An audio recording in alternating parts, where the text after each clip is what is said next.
No, after the Spider-Man movie, Far From Home. After that, I was like, I'm good. Endgame happened. The only thing I really had room for was seeing Tobey Maguire on screen again. That was all I was living for. Once I saw that, I was good. Felt like a good final chapter. I quit watching Marvel. I outgrew that shit for somehow. I still think they're doing good.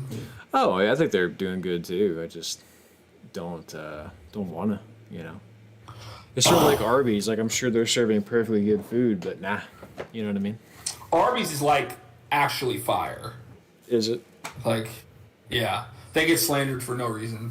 They get hated on because people are like, who's keeping Arby's open? And I'm like, have you been to an Arby's? Would you agree that Arby's is the Nickelback of fast food restaurants? 100%. That feels accurate to you? That feels accurate. But I saw an interview with Nickelback. They were talking to Chad Kroeger, right? His last name is actually pronounced Kruger. Kruger? But somebody said Kroger, like Freddie. Yeah. And he said somebody said Kroger years and years ago, and he just stopped correcting people, and it's just been a Mandela effect at this point. Yeah. They did an interview with them, and they go, it kind of sucked when people kind of turned on us and started hating on us. Right. But the fact that people kept talking about us, even though it was negative, kept us relevant. Because you look at all the other bands that came in around the same time we did, they had their time and they're done. But we're still out here making music and going on tours and shit like that. Dude, and they became popular the same way that Trump became became president, because people were hating on him so much it was free publicity. Like, his name was just everywhere. You know what I mean? You gotta starve that shit out. I fully believe he ran as a PR stunt. He ran as a joke. I fully believe that Stephen A. Yeah, I agree with you, and I fully believe that Stephen A. Smith is actually a Cowboys fan. He just has a coat. You feel me? Yeah. All right, over here. We may as well get started. Wait, hang on. Where's the button? Here's the button. Hello, everyone. It is a beautiful evening at the Hashbrowns and Hashmarks podcast, the continual soiree. I am your host, Bran Muffin. This is my co-host, Jonathan Joe Nathan. I like it. All right. Thanks for joining us. We'll see you next week. It's been a good show. Well, my man, what is your biggest reaction from last weekend? Because a lot of things happened. I mean, a lot of things happened last night. Joe Burrow got hurt. He's out for the season. Messed up his wrist. Mark Andrews is out for the season. A lot of things happened in that game last night. What's up, Brian? 2.5 hour drive to work. Hot damn. Vending machine's broken. He said it took him 2.5 hours to go. It's not that it was a 2.5 hour drive to work. He said it took him 2.5 hours to go 10 miles. Oh God. That's the most irritating shit in the world I've ever heard. Like that. Oh my God. Yeah, that would drive me nuts. I will drive anywhere on almost a moment's notice. Mm-hmm. You can tell me, hey, we got to make a 5-hour drive tomorrow. Dope. I got you. Yeah, but going nowhere slowly is infuriating. Yeah. Like if you tell me something's gonna take about 2 hours, roughly depending on highway speeds, that's roughly 120, 130 miles, right? Yeah. Like, that's roughly in that distance. So if you tell me something's I'm like, okay, so it's like 120 miles away. Mm-hmm. But like, if you tell me something is 10 miles away, in my head, I'm like, okay, that's going to take 10 minutes. Yeah. You can do a mile a minute depending on where you're going. Right. But yeah. Not the same way. But there's some places it just takes 20 minutes to go anywhere. See, that's what I don't like, is whenever you're going nowhere, when you're going very slowly, you're going nowhere fast type thing. Like, that type of thing makes me crazy. When there's a road that coming down to our house, like during rush hour, just gets so clogged. On a Sunday morning, you can get down this road in 5 minutes from where you need to go. But when it's busy, that 5 minutes can balloon to half an hour. It's just infuriating. Oh yeah, for sure. Like, I'm 10 miles from work, and depending on the track, I have to get on 35 and go north, which is like 35 is probably the worst highway in the country. I'm so sorry. This is so embarrassing. I'm so thirsty, but I'm out of water. Can you please talk to them for like 30 seconds while I get some water? Okay, I'm going to do that, and when you get back, I'm going to go get my drink. All right, bet. You got it. Tag. Here we go. Boom. Boom. All right. Yeah. Last weekend was pretty good. What's up, Ryan? Anybody else in here yet? Steven's in here. What's up, Steven? I'm solo doloing it right now for a second while Daryl is grabbing his beverage. Oh my god, that's so tasty. Such good fucking water. So much better. All right, Spencer, your turn. Tag. You gotta go. Yeah, I might. Would it be possible for my wife? Are you gonna get someone to bring it to you? A beverage. Yeah. It's pretty swiped If out. my dog could do it, I would have my dog do it. It's facts. Yeah, I'm sure you've seen the video of the guy. His dog brings him a beer. Like he's trained his dog. Oh yeah. Oh man. Oh yeah. Oh man. Could you imagine having that ability? And the dog's just thrilled. He's just wagging his tail. He's like, "Yeah, I brought him a beer. God did a good job." Steven says, "I'll take the long way anywhere as long as I'm not stuck in traffic." Amen, brother. Because at least it feels like you're getting somewhere, you know. Still the most infuriating drive I've ever been on, and driving it would have pissed me off, but it wouldn't have pissed me off nearly as much as because I had to ride. Mm-hmm. When we evacuated for Hurricane Rita in 2005, we went up to Hemp Hill to some people's house. Hemp Hill is 2 hours away from where we're from. It took us 10 hours to get there. See, but people It was the most irritating thing ever. So just to tell everybody the story of evacuating from Hurricane Rita, which is something that I both had to do. What happened in that, like, okay, so there have been plenty of hurricanes in the past few years in our great state, right? And so what's happened every time is like you evacuate if you feel like you got to evacuate, you stay in town if you feel like you're going to stay in town, you make your decision. Rita was the first time because think it was like a month or two after Katrina, so everyone is thinking like floods, get the hell out, right? And so the state mandated an evacuation order, which meant you had to leave. Now, when that happened, it overloaded the roads. People broke down, and like I remember very vividly, going nowhere, just sitting on the highway for hours, waiting for something to move. Look, the thing that happened with Rita though is they said Rita was going to make direct landfall in the city of Houston, and that's a city of over 1 million people. Mm-hmm. And so they were like, "Y'all got to get out because Katrina had just happened, so everyone's thinking Houston's built basically the same way New Orleans is. Yeah, it's a bowl. It's in a swamp. It's a bowl, and so and then it turned and came our way, and Houston just got some rain. Yeah, and Houston just got some rain. There were people who got stuck on the highway. People died in their cars. People died in their cars because they couldn't get off the highway. Yeah. Yeah, I want to say the casualties just from the evacuation was like 110 or something like that. It was just like super duper sad that was how it happened. But I could totally see it. And I mean, you got to think too, that was early 2000s. I mean, that would have been that. I remember vividly my mom having a flip phone and not having a signal for like most of the trip. Like that was back when roaming was a thing and you couldn't get a hold of anybody. It was a tragic time. I don't know why we're talking about this, but I guess it was because the traffic came up. We are the tangent podcast, it seems. Yeah, I would just like to show you a thing I bought today. It is well known that me and you play Magic the Gathering quite often. And the new set Lost Caverns of Ixalan just came out. Can you still hear me? I can. And you know what that looks like? Very like Mesoamerican Aztec-ish. Yeah. And this is the Planeswalker in the set. He's an elephant. You know what that looks like to me? I really like this art. The vibes I get from that is whenever you're walking the halls in high school and you walk by like the art room and you see all the little art projects and there's always the one student that just really flexes on everybody. That's what that looks like. Mm-hmm. It looks like theirs was just hanging out in the middle all nice, you know? I don't know, because I mean we obviously went to school together, right? Mm-hmm. Which of you went to the elementary school in our town that started with a B, correct? That is correct. Okay, I went to the one that had 2 names. Okay. Down the street from the high school. Yes. So, did they ever do anything with that, or is it still just sitting there? It's still just sitting there, rotting away. But anyway, I remember what was I about to say? Oh, I remember there was a kid I went to school with. His name was Cameron. Mm-hmm. And he could draw better than anyone I had ever seen at that age. He was a fantastic artist. Yeah. And for the life of me, I was so jealous of his art skills. I was like, I want to draw exactly the way you draw. And I remember, and I haven't drawn one in years, but there was this little robot character that he made. It looked like a man in a spacesuit, but he had drawn all the little nodes on the end, and he'd done it in pen and like shaded it.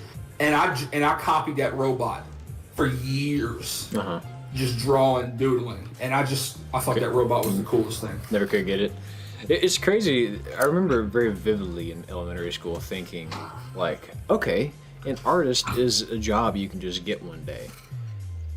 And that's kind of true now, right? But it's really like, I remember as a kid, there's like 5 careers you think there are. There's like fireman, policeman, astronaut, artist, and then like, whatever your 5th one was. But there was like those stereotypical careers. But it's crazy how limited your mind was as a kid to think that like an artist was just like something a lot of people do. You know what I mean? Yeah. Like, this is probably weird. I wanted to be a lawyer for the longest when I was a kid. Did you really? Like, I really wanted to be a lawyer.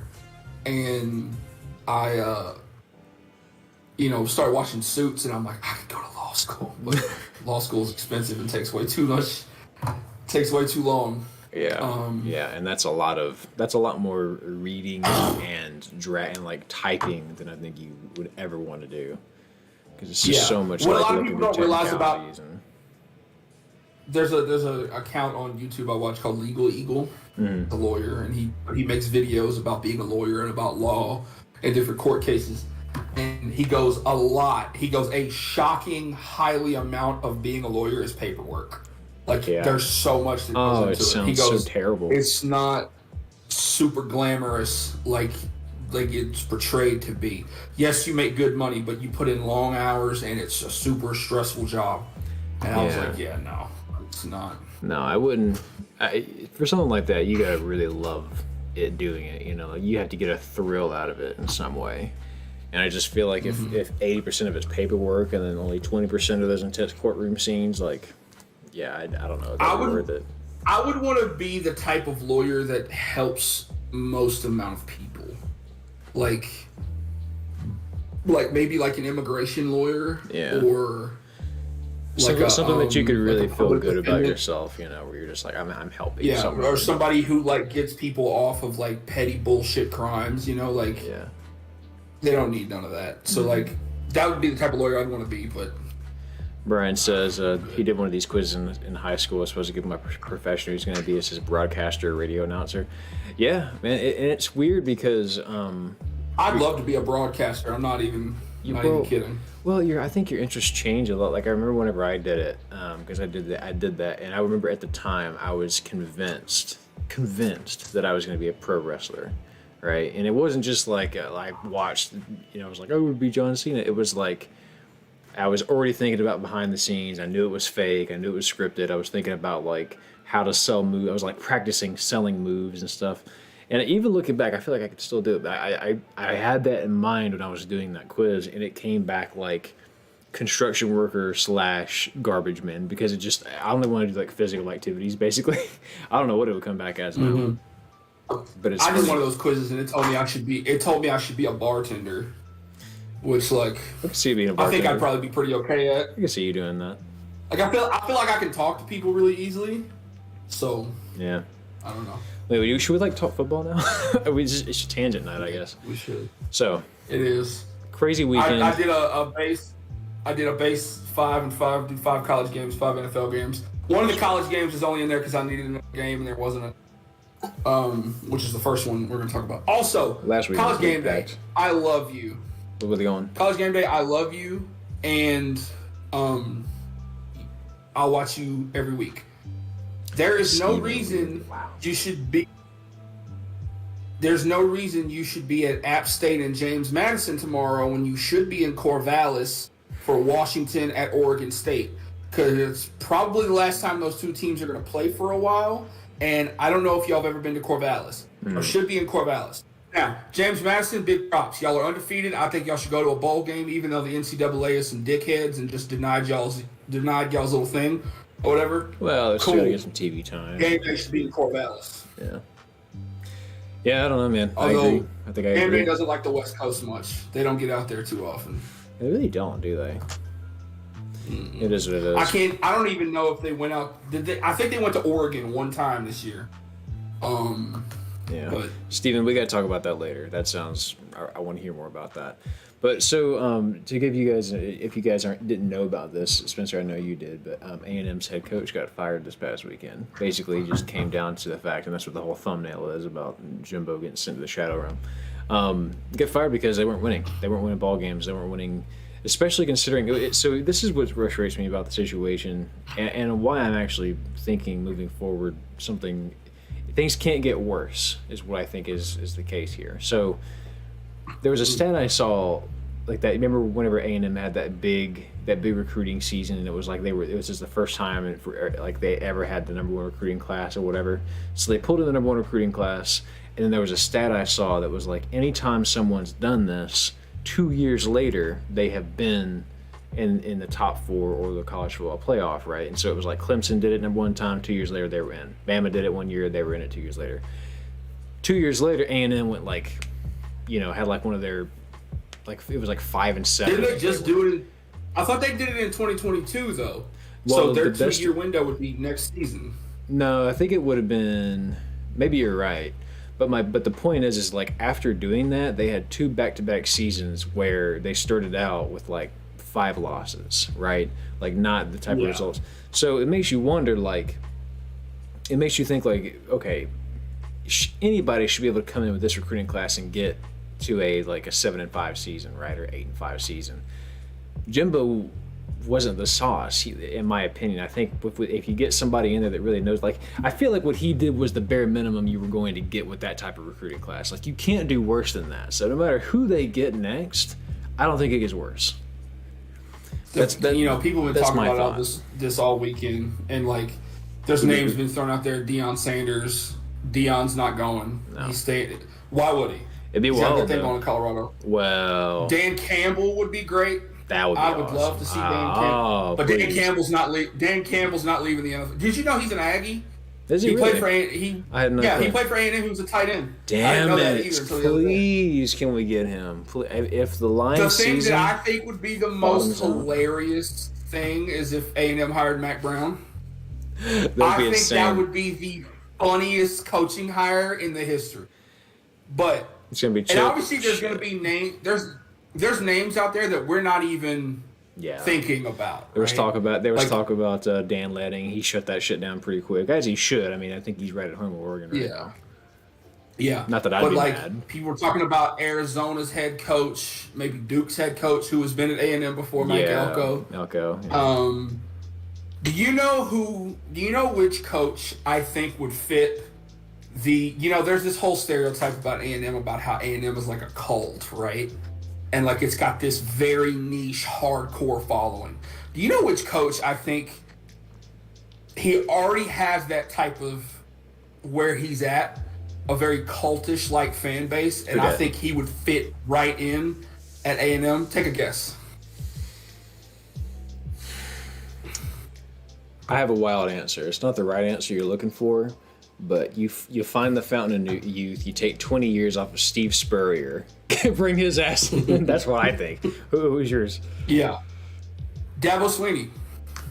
Yeah, actually, I could see. Do I think he would ever leave Clemson? Please no. I don't. Please the only job he's leaving Clemson for is Alabama. Yeah, that's the only job he'll leave Clemson for. But he can deal with like a cultish kind of rabid fan base in that environment. Because you look at what he's built at Clemson, right? Yeah. And it's like the same type of vibe, right? If you want to know what I think is going to happen, I think history is going to repeat itself in the kind of a backwards way. I think this year that the Seminoles are going to go to the playoff, and I think they're going to make a good run. If they don't, I don't think they win the Natty, but they either win a round or they lose a round very close. And I think A&M goes and gets Mike Norvell. I just have a feeling, I don't know why, but I think they're going to go to Florida State twice, and it's going to be cursed, and people are going to be upset, but he's going to do a good job. I don't know why, I just feel this. But no, I agree, Ryan. I don't think that happens. I mean, A&M has all the fixings of a top program. Like they have the money, they have the donors, they have the stadium, they have the conference. Like they have all of the big things, but they don't have the historical like relevancy that a lot of other schools do, and that's what they're looking for. The two colleges in the country, two universities in the country, They spend the most on with the recruiting. most money, Yeah.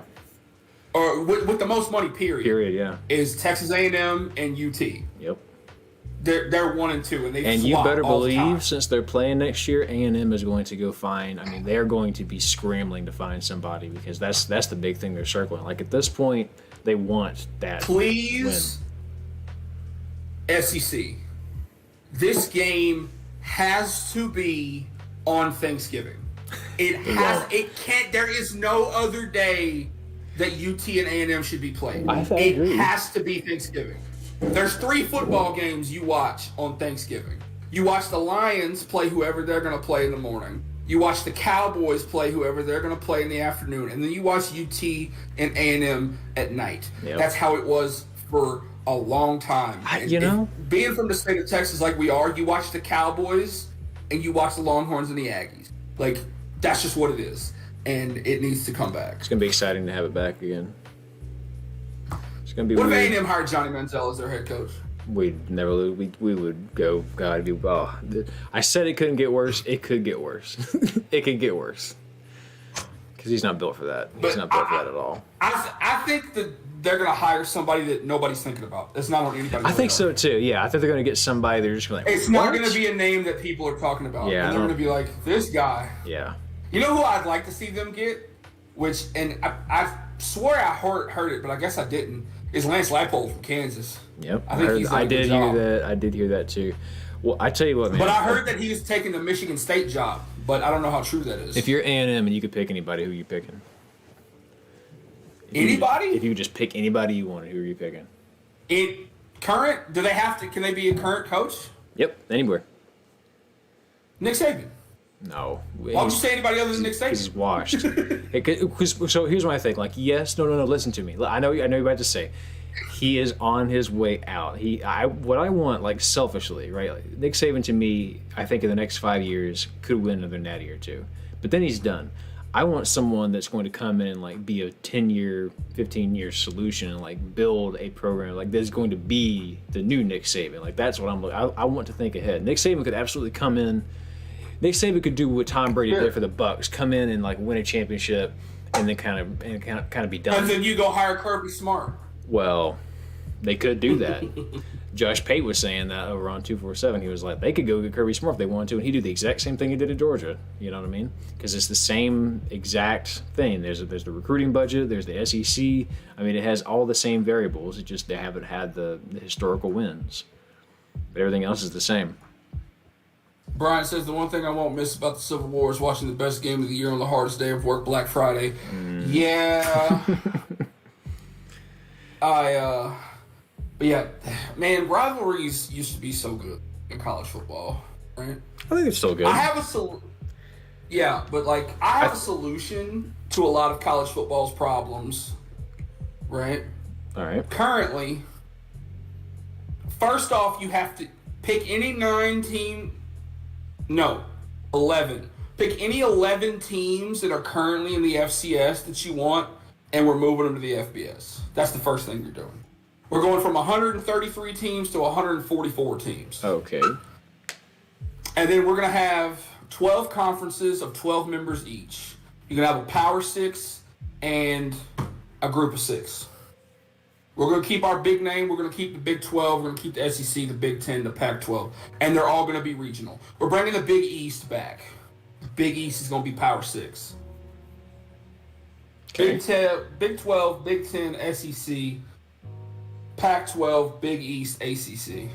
We keep the American around, but we're bringing back all those Big East rivalries with like Louisville and West Virginia and Cincinnati and Pitt, and we're bringing all that back. I'm getting rid of the playoff.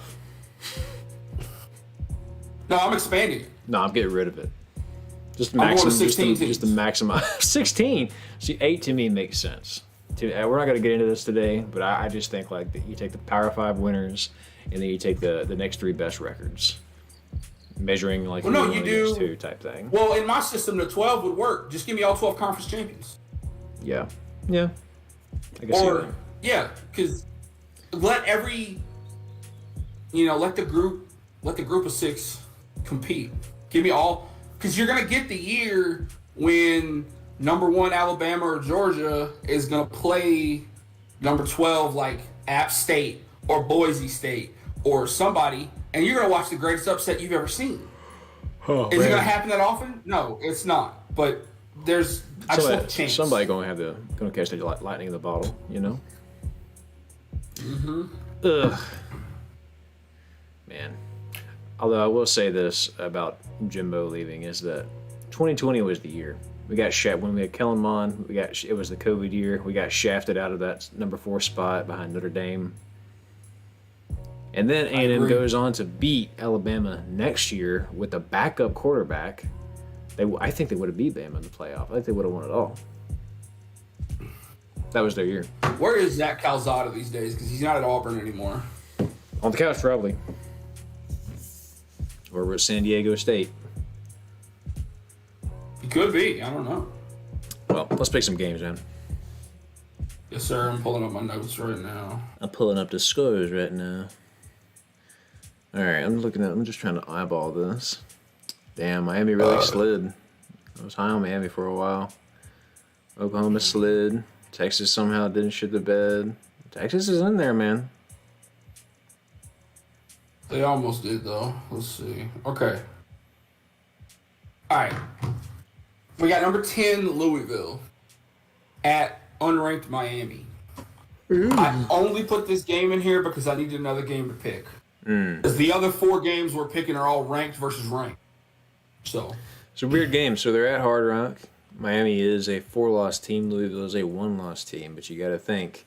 You look at the last couple of games. Miami's had some pretty tough opponents. But yeah, I don't know. This should be a fun one. I like Louisville. Louisville's been way too scrappy this year. I mean, this is a team that has a lot to play for versus a team that has nothing to lose. So and also Miami is at home. So you kind of want to think like Miami's going to do enough here, but. I don't know. I like Louisville to keep hanging on in this one. Give me the Cards. I could see Louisville getting upset in this game. I could too. I'll admit I haven't watched a lick of Louisville or Miami at all. Right. But watch out, Louisville. I'm picking y'all to win. I think Louisville wins, but watch out. All right. That's that. We're in agreement. We've got a team that has slid a little bit this season. We got number 22, Utah. At number 17, Arizona. Arizona is a meteoric rise right now. Damn. Because who saw Arizona coming? Me and Brian were talking yesterday. There is a possibility. We need some absolute chaos to happen. But there is a possibility that Oregon State and Arizona could play for the Pac-12 championship. We need Oregon and Washington to... We need Oregon and Washington to lose out, and we need Arizona and Oregon State to win out. Well, Oregon and Washington have to lose their next 2, and then Arizona and Oregon State have to win their next 2. But that would mean I'm sure there's Oregon a universe. State's going to beat Washington, and then they're going to beat Oregon, which I don't think is happening. I'm sure there's a universe out there where that does happen, but it's not going to be this one. I don't think that's going to happen. But it's cool. Because that would also involve Washington State beating Washington, and Washington State's terrible. Yeah. So. Yeah, but I know this would be a fun game. Yeah, I like. You got me convinced on the Wildcats, man. Like I said, I haven't watched the lick of these teams either, but you got me thinking, man. Utah I watched is when they played Florida. That's it. Yeah, you got me thinking they might be doing something. Almost beat USC. Of course, that's not saying much these days, but yeah, almost beating USC is like, Also, I feel dumb for picking them last week over the Ducks. It's like that was a mistake, but the script was right there. The script was there. You could see it happening. Mm-hmm. Give it to Wildcats. They're in the desert. I think they're going to keep playing well. Utah's defense is still really good. I like Utah's coach a lot, actually. Yeah.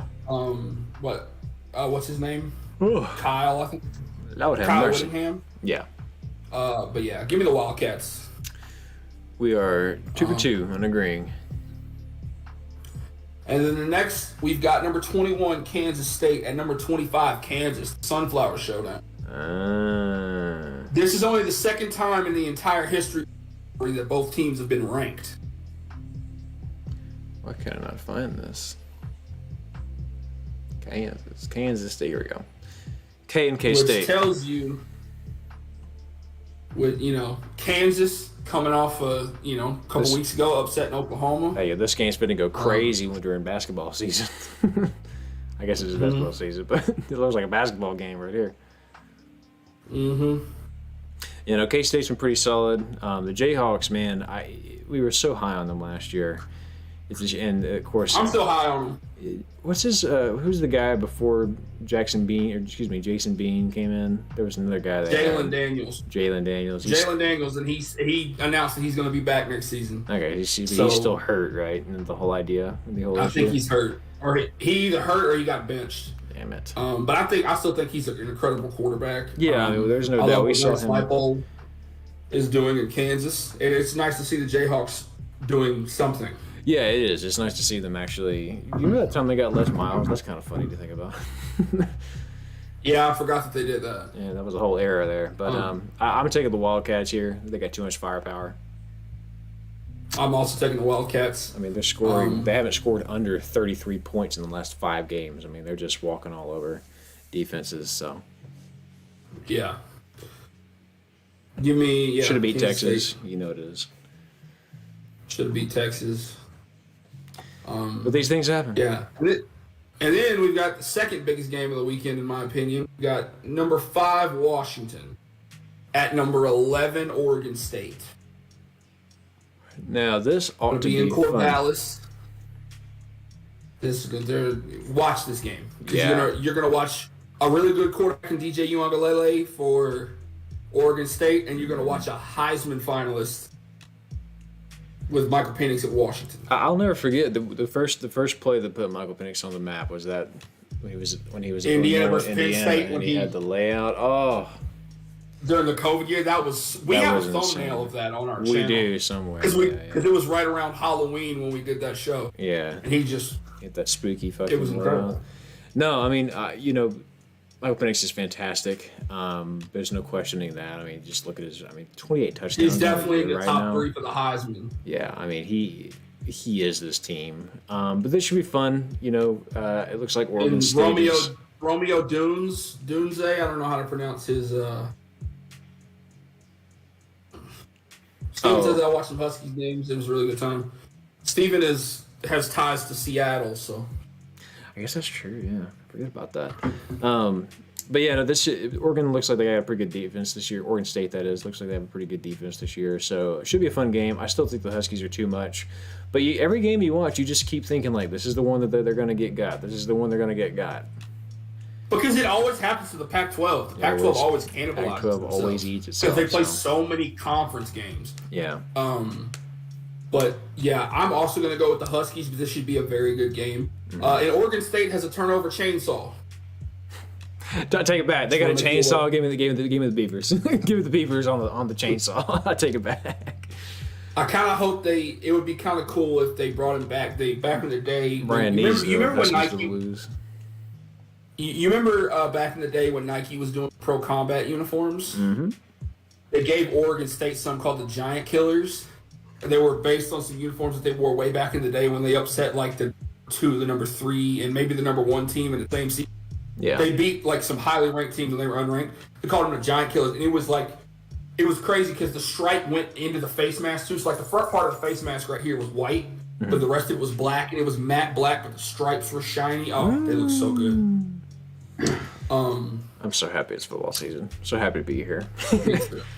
Me too. Just happy to be around. Yeah. It's cold. It's and getting cold. This is normally the time of the year where me and you start to like dip in excitement when we're doing this show. But you know what I think helps? We talk NFL now too. Yeah, I really, really like talking just college.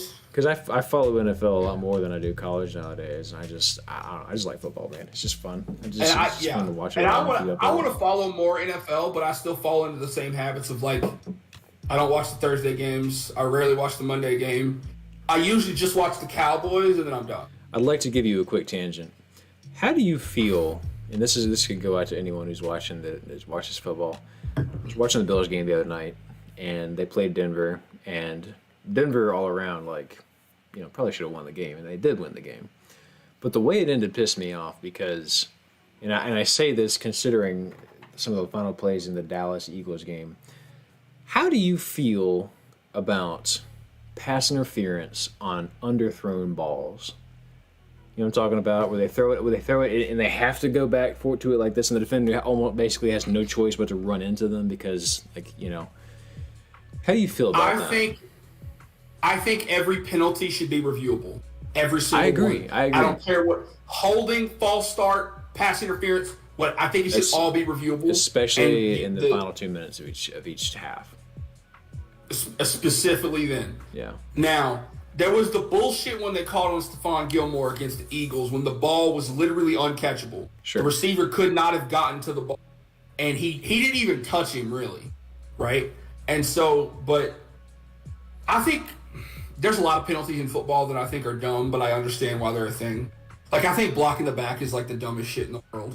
But, like, I understand why it's there. It's a safety thing. Sure. But, like, and, like, coming from a Cowboys fan, and maybe I'm biased towards this, I feel like every time I feel like the refs don't call the game fairly for the Cowboys. Yeah, and that's... Like, I feel like they always... And whether it's some big conspiracy, whether it's actually happening or not, but, like... See, I felt that way until the Eagles game and that last drive when the refs basically tried to hand us the game. Like, it was like penalty on them, penalty on them, penalty on them. And I was like, shit... Maybe they're not biased, actually.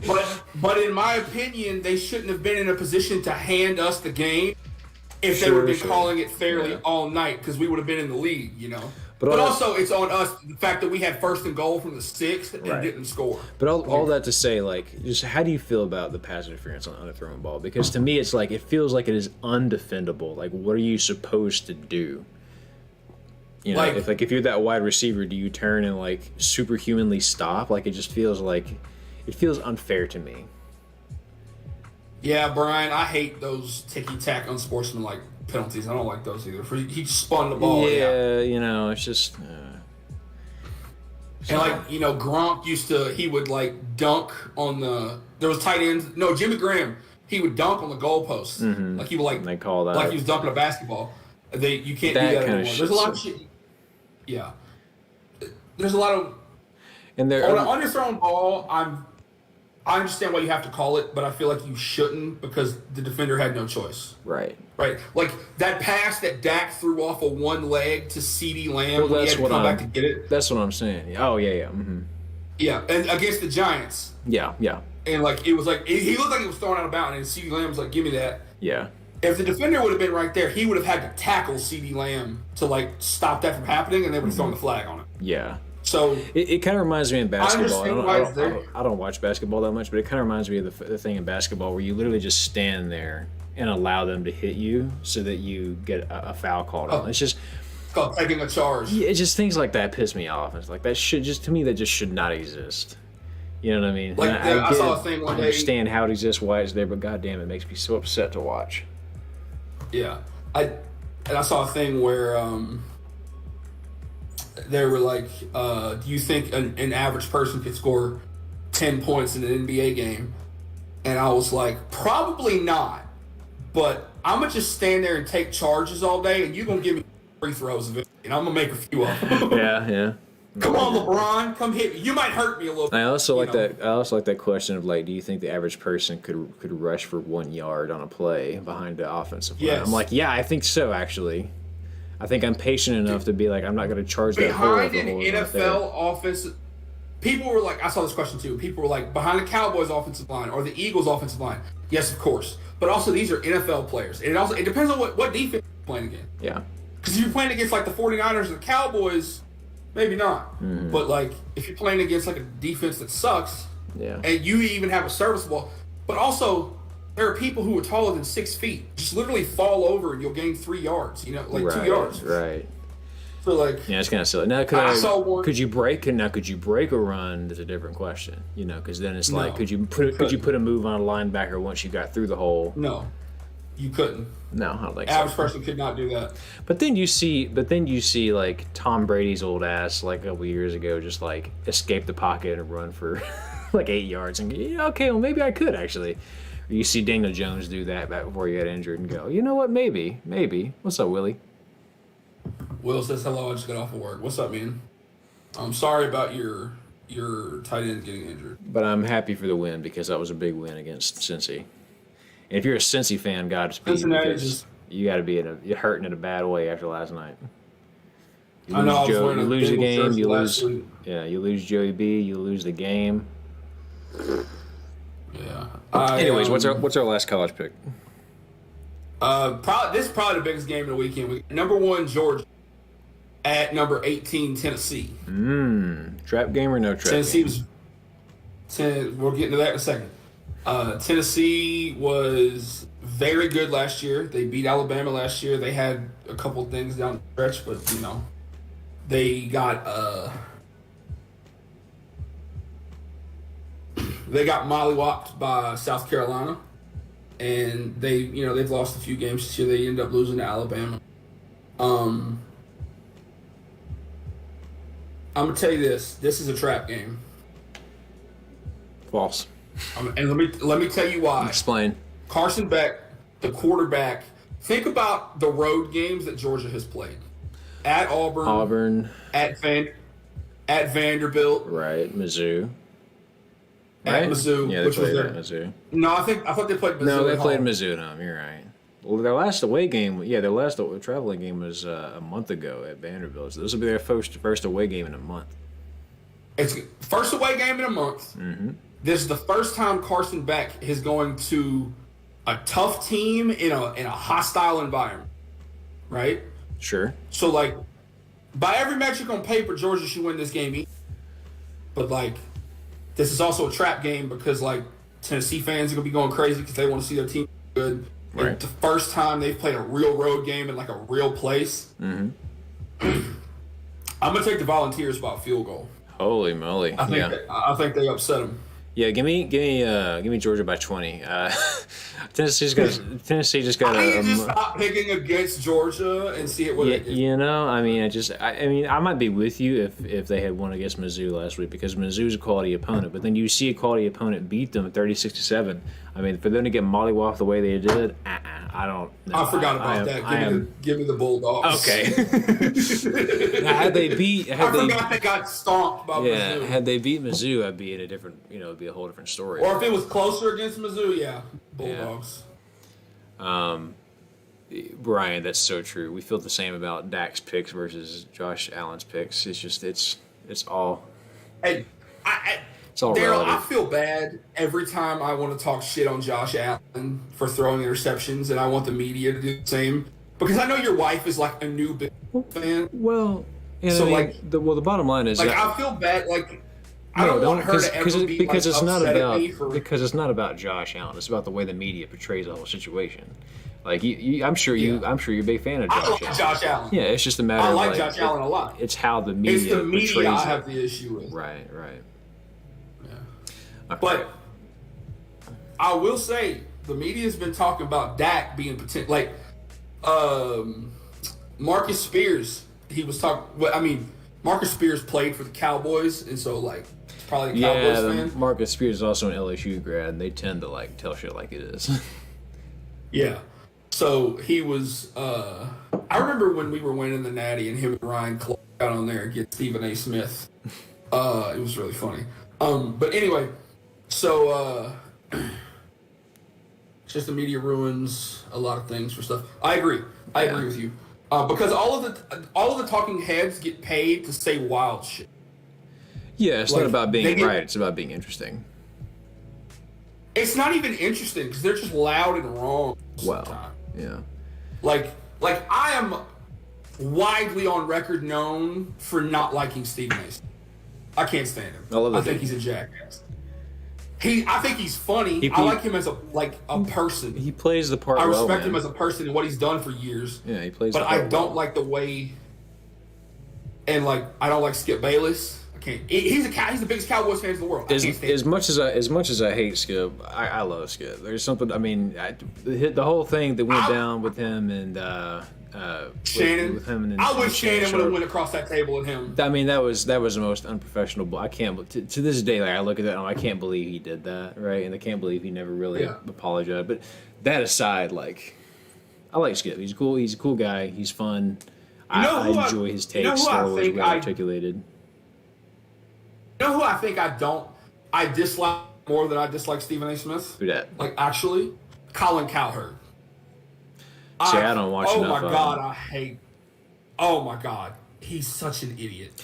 Like, he's, like, actually a stupid person. My favorite... Like, clearly he's not because he's got a good job, but, like... Dude, my favorite... My favorite sportscaster to listen to, and he's like he's one of the guy for 2-7 Sports, Josh Pate. Let me tell you something. I love Josh Pate.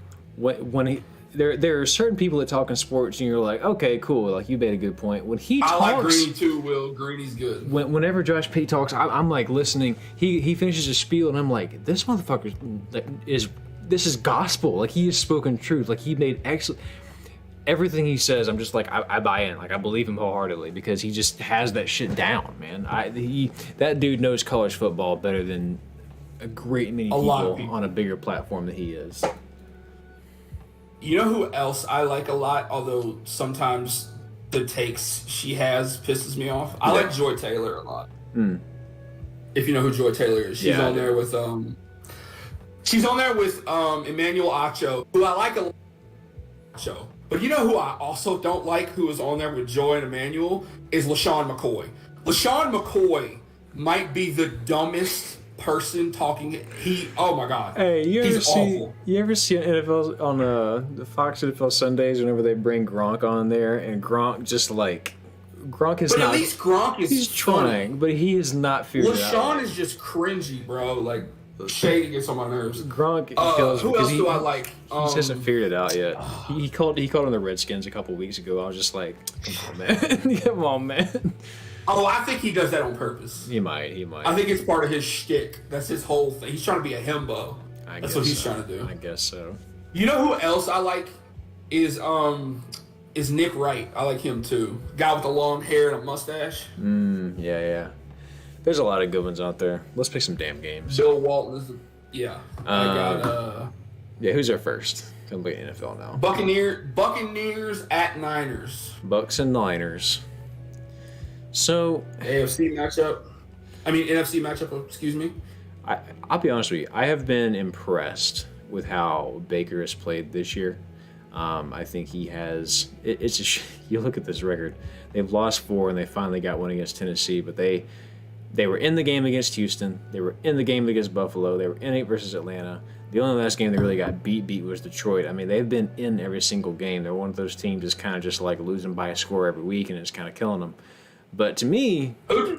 Is Detroit on a bye this week? I didn't put their game on. I think they are on a bye. But Tampa Bay has been there a lot this year. I think San Fran is the better team. The more talented, but watch out. This could be interesting, especially if they get out to an early lead. If, and this is a big if, but if Baker gives them something to play for, on that first drive, if they score a touchdown and that defense has something to play for, if they can get an early lead, watch out. If they get down, that's when this team starts to go, shit, we're 4-5, we're just kind of, whatever. If they get an early lead, watch out. But I'm taking San Fran. It's a strong possibility, though, that this goes the other way. Yeah, I'm also going to take the Niners because they're incredible. Obviously, we have some question marks about Brock Purdy now. But they just signed Chase Young, which is like it's unfair. It's not fair. You can't do that. Like, why were you allowed to get? If they get Chase Young, we get Myles Garrett. Come on, like, come on, bro. Can you imagine Myles Garrett and Micah Parsons in the same defense? Oh my God! Lord have mercy. Daryl, you know what I want in the NFL? Me and you were both fans. You more so of a fan. I was when I was younger of wrestling. Mm-hmm. Wrestling is really good about bringing back their legends and iconic people from the past. Yeah. I wish the NFL would do that shit. In what way? If they, Vikings got 10 seconds left in the game, and it's 4th and goal from the 5. Music starts playing, and here comes Randy. That'd be awesome. Patriots need a game-winning drive. Here comes Tom Brady. That is so cool. But they're like 20 years younger, you know. Yeah, but like Cowboys need to play. Here comes Des Bryant. Yeah, like so it could be cool. anybody. Mm-hmm. Cowboys need a game-winning drive. Go get Tony Romo. You know, Cowboys need a goal line stop. Go get DeMarcus Ware. The magic. Music plays and he comes out running like Ray Lewis. And like he gets a whole entrance, and then he walks onto the field and does the play. Fireworks just shooting going off. Because it would rattle. He brings out a steel chair and hits Brock Purdy in there. It'd be amazing. Who's our next game, my boy? We got the Steelers at the Browns. How about the Cards coming out and getting a win with Kyler Murray back? That's crazy. Yeah. Kyler Murray runs like a toddler that just took something, told them they couldn't have. Hey, he runs like a kid with scissors. And I can't unsee it. Yeah. This Steelers at Browns would have been a more interesting game, but they just lost Deshaun Watson for the season, so. Yeah, no kidding. I like Pittsburgh in this one just because Pittsburgh's defense has been sensational this year. How is Pittsburgh winning games? Well, I genuinely don't get it. They have been outgained in by yardage wise in every game they've played this season, and they're sick. Well, their defense is bending, not breaking, and they're scoring whenever the opportunities are there. I mean, wins are wins. You know what I'm saying? Like, they don't necessarily have to be the big fireworks team, the big sexy offense. Like, if they're just doing enough, and that's what they've been doing, is enough. So, I like Pittsburgh here, man. I have an idea about the Steelers. What's that? And I'm going to tell you because of a way I could see things kind of happening. I think if he continues to play well, Josh Dobbs is going to be the starter in Minnesota going forward. Whew, yeah. What does Pittsburgh need right now? A quarterback. A lot of things. No, they just need a quarterback. They have George Pickens. They have wide receivers. They have Najee Harris. They have a good running back. They have an amazing defense. Mm-hmm. Go get Kirk Cousins. Because if Kirk Cousins was playing for the Steelers right now, they'd be like 8-1. Could you imagine? Kenny Pickett, you got to come out that number 8 jersey though, my boy. Yeah, I agree. I like Kenny Pickett, but I like Kenny Pickett Kirk's too. There, you coming out that number 8, my boy. Could you imagine? Because there has been talk. Where would Kirk Cousins go? And I imagine he'd be welcomed with open arms. I mean, when you're that desperate for a quarterback, as mid as Kenny Pickett has been, he's not. I mean, he's had some pretty throws. You know, he's had the moments of like, wow, if you could always be that, but he's not been consistent. That's what it takes to win. Will just said, let him learn under somebody. Go get Kirk Cousins and put Kenny Pickett on the bench and learn from Kirk. Yep. I think that's the way. Speaking of jersey numbers, talking about Kenny coming out that number. I'm picking Steelers too, by the way. Got it. Steelers. Speaking of that, I watched because I follow Cam Newton on Instagram. Lions play the Bears, by the way. Oh, Lions by a lot. Anyways, go ahead. I was watching Cam Newton, and when he was in Carolina, really wanted the number 2 jersey because that's the jersey he wore in college. That's been his number forever. So he gets there, and Jimmy Clausen, former Notre Dame quarterback, who was supposed to be like the quarterback of the future for the Panthers, was wearing number 2. And he gets there, and Cam was like, hey, man, I want that number. What's it going to take? And Jimmy Clausen said $1 million. A 1 followed by a comma followed by 6 zeros. You can keep it, bruh. And then Cam thought he was joking. And then Jimmy Clausen comes back to him and he says, I talked to my people. We can do it for $750,000. And Cam was like, oh, you're serious. And he was like, and Cam, he was like, boy, screw you. And then he was like, he goes, and I told my equipment guy, he was like, and he didn't say this to the equipment guy, but he goes, but I'm going to make sure that nobody Carolina remembers who Jimmy Clausen. Jeez. That's so savage. Holy moly. Love me some Cam Newton. Yeah, Cam's so cool, man. I wish he'd come back.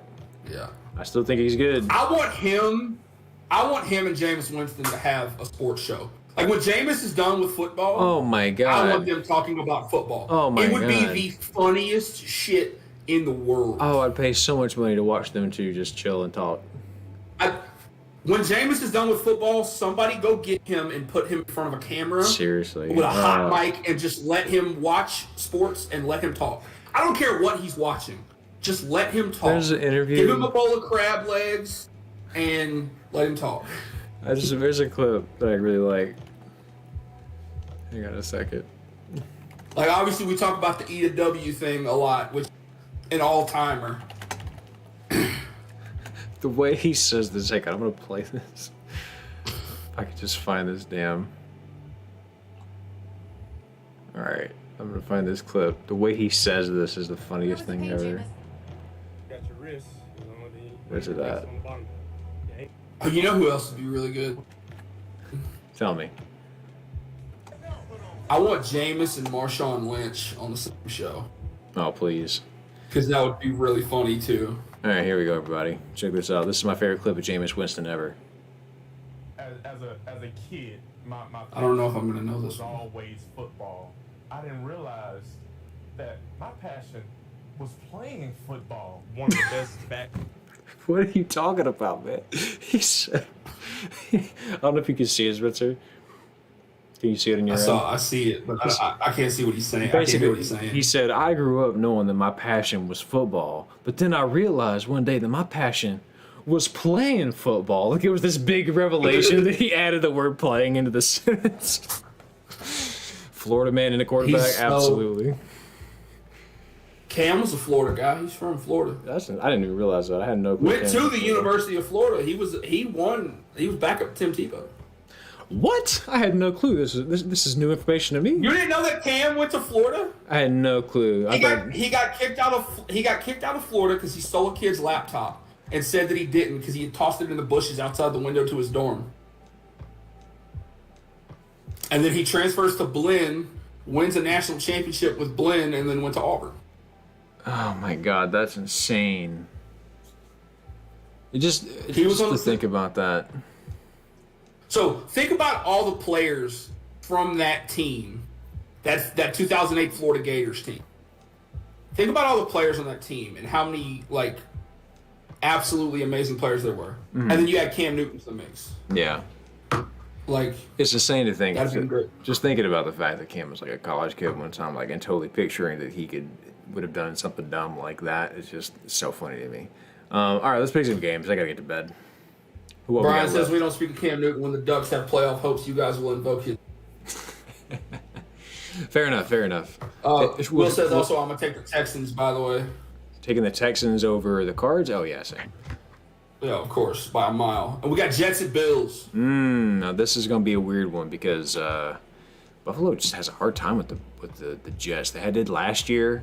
We saw defense is the first game this year. Good.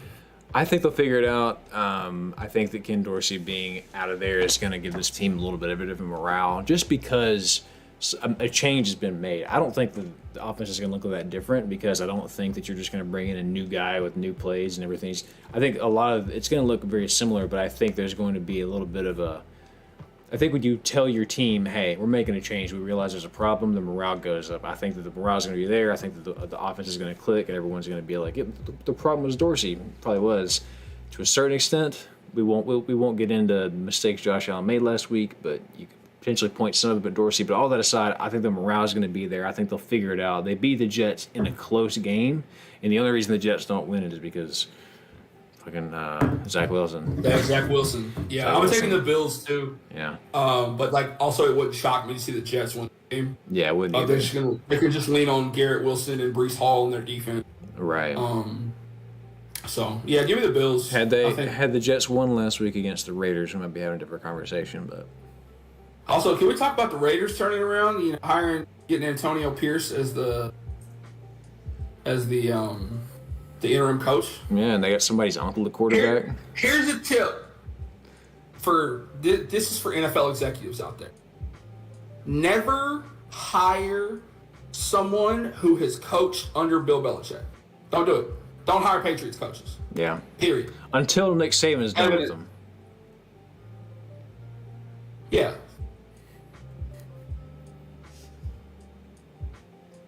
Yeah. Just don't hire Patriots coaches. Yeah. Who's our next game, bud?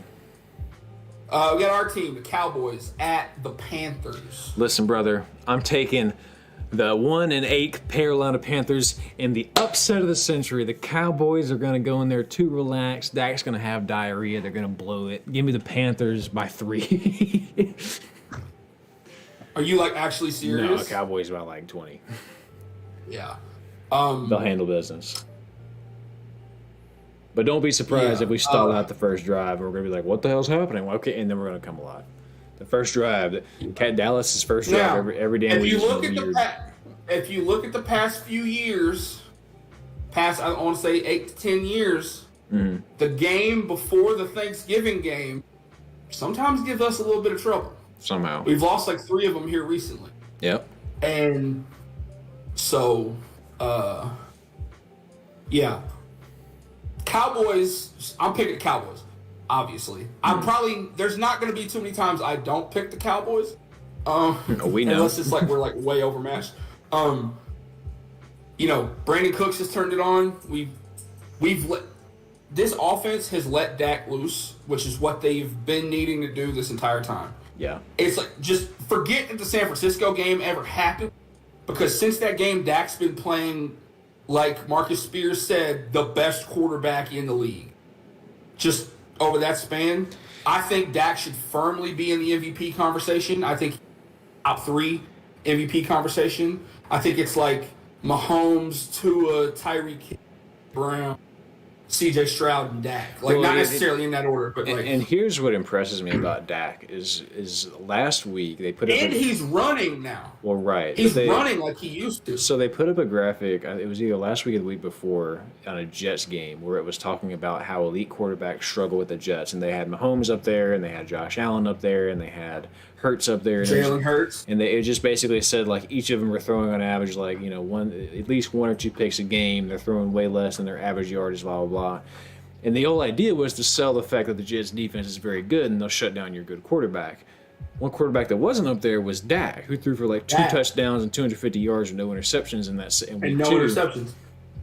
And then to me, that's very convincing. Jets defense, and people were like, "Oh, he could have done more." And I'm like, we won 30-10. Like what? Exactly. I mean, sure, the defense carried him around that time, but I mean, and that's what's encouraging to me is whenever Dallas was playing New York week 1, the special teams and defense is what carried the game, right? Like Dak was fine; they had good drives, but you look at the defense didn't score at all in this last game against the Giants. Special teams didn't score at all in this last game against the Giants. It was Dak every single time.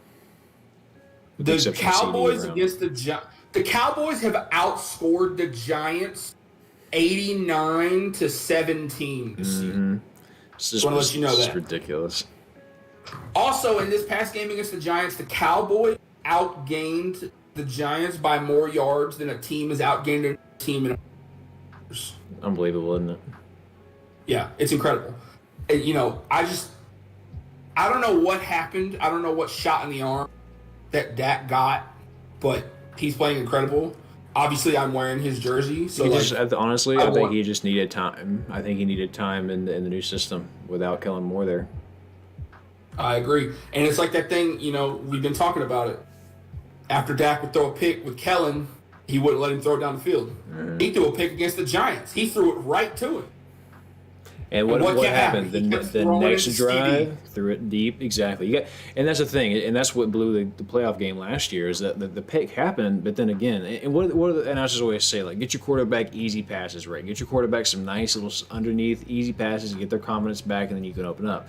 Well, in that San Fran game last year in the playoffs, the pick happened, and then we just kept throwing underneath. The defenders for San Fran just kept like sitting on it, and that's how more picks happen, things like that. So like, yeah, you have to take the top off even after a pick is thrown, because otherwise you just set yourself up for more. And I think that's something that Matt McCarthy understands. Genuinely, if it's with the way CeeDee Lamb and Dak have been, if it's 1-on-1 with CeeDee Lamb, throw it to him. Yeah, you should just be throwing it. Yeah. Like, he needs to play the game of F it, CDs down there somewhere. Yeah. If it's one-on-one, throw it to 88. Probably going to catch it. And if he doesn't, it's a strong possibility it's a PI call. You know what I'm saying? Like, yeah, exactly. The bet, like we were talking about earlier, best play, the best call, the best play in football is an underthrown pass because they almost always get called for a PI on it. Yep. So it is what it is. We got one more game to call at the pick. I think it's going to be Philly and Kansas City on Monday. The Monday night game, one of the biggest games of the year so far. That hasn't involved the Cowboys, obviously, because our game against the Eagles was pretty big. Our next game against the Eagles is going to be big. This ESPN, is Kelsey Bowl 2.0. Yeah. Taylor Swift will be there, rest assured. I think the NFL is going to... I think the Kelsey parents and Taylor Swift's parents are going to meet each other for the first time. Wow. To me, this has the NFL make sure Kansas City wins all over it. To me, this is a game. I mean, the ESPN thinks Kansas City is going to win. Vegas thinks ESPN is going to win. Most sports books, I think, are picking Kansas City.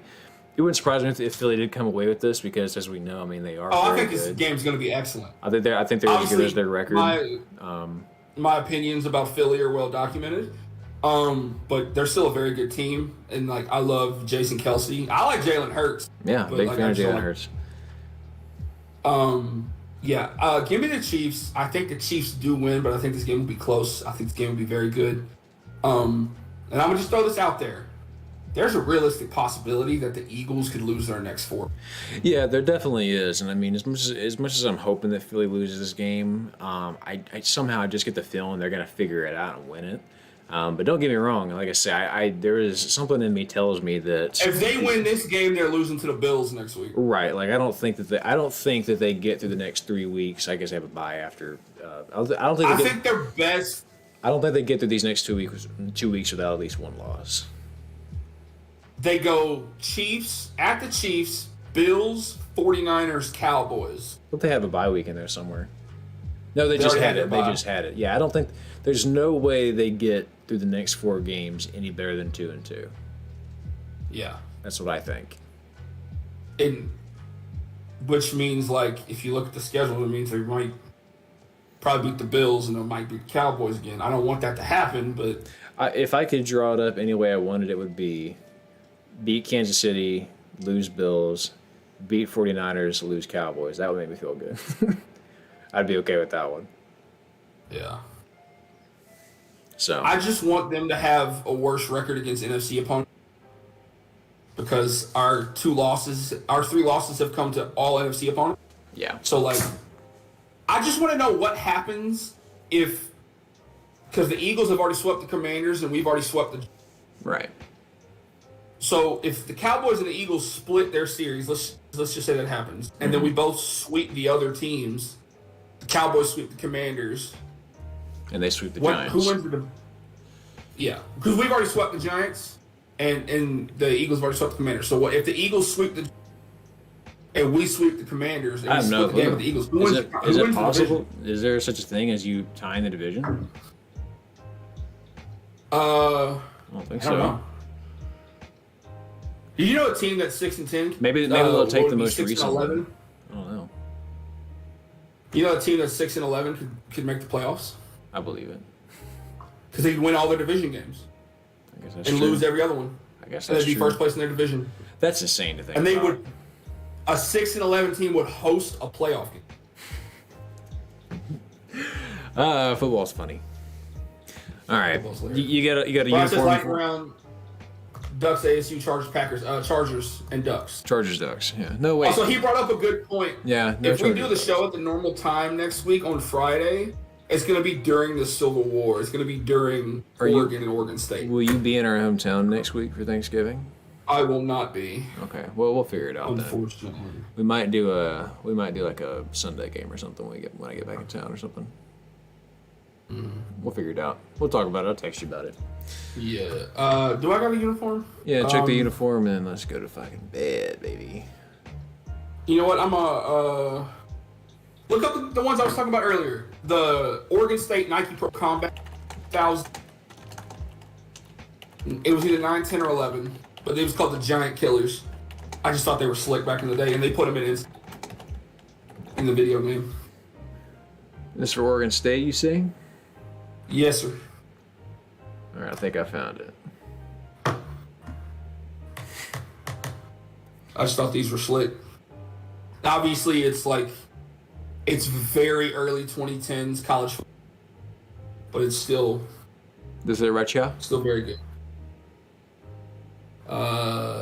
Yes, those right there.